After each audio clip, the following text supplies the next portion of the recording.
Facing the Allies in Normandy, the German High Command placed the 7th Army, which included the 84 Corps and 47 Panzer Corps, in the western and eastern sectors. These units were under the responsibility of Field Marshal Erwin Rommel's Army Group B. Rommel feverishly devoted his renowned energy to strengthening France's Atlantic Wall coastal defenses. The Atlantic Wall was in preparation since 1943, and particular attention was paid to the stretch of coastline between Calais and Normandy, where the Germans expected that the invasion would come from. Fixed strong points included bunkers and pillboxes, which could pour artillery and machine gun fire onto the beaches. Tank traps and landing craft obstacles festooned France's western coast, while millions of landmines lay hidden in the sand. Until the efforts to strengthen France's coastal defenses began, the country was considered to be an easy posting for German troops, a rest and recuperation area for soldiers exhausted by the violence of the Eastern Front. However, numbers grew as German fears of invasion increased. Troops were tasked to man beach defenses and were also organized into mobile reserve forces, which could rapidly deploy to areas where the Allies had secured breakthroughs once they had made landfall.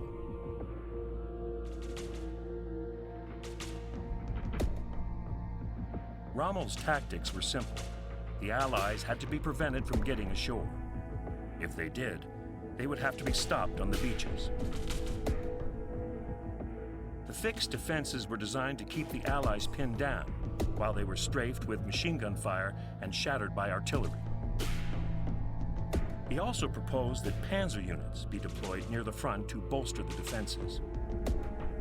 Any invasion had to be repulsed in the first 24 hours. If the invasion could not be stopped at sea, Rommel's fear was that the Allies would outflank the defenders and destroy them. The Field Marshal realized from his North African experiences that identifying the main thrust from a beachhead and organizing units to destroy it would not work in Normandy. This was because of the extent of Allied air superiority. Rommel famously remarked that when the invasion came for the Allies and Germans alike, it would be the longest day. Yet Rommel had his detractors.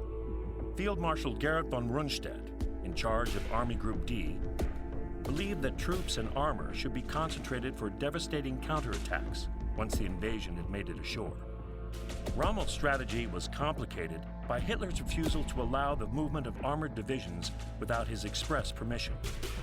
For all of Rommel's grand designs, Hitler's intransigence prevented him from moving any of the units he required, leaving the 21st Panzer Division as the only mobile armored formation at his disposal in Normandy.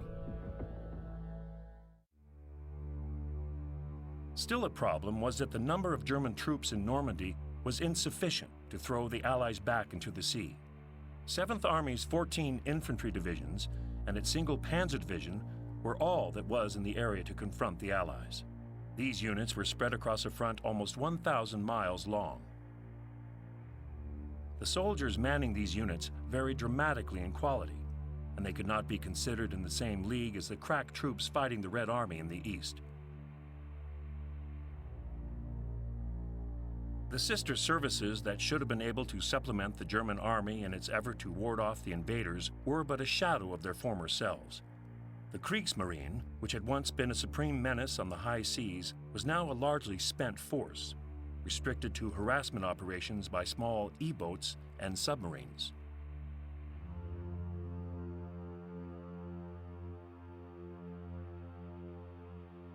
The Luftwaffe had lost their famed air superiority to the Allies with a steady loss of skilled pilots and a deficit of training.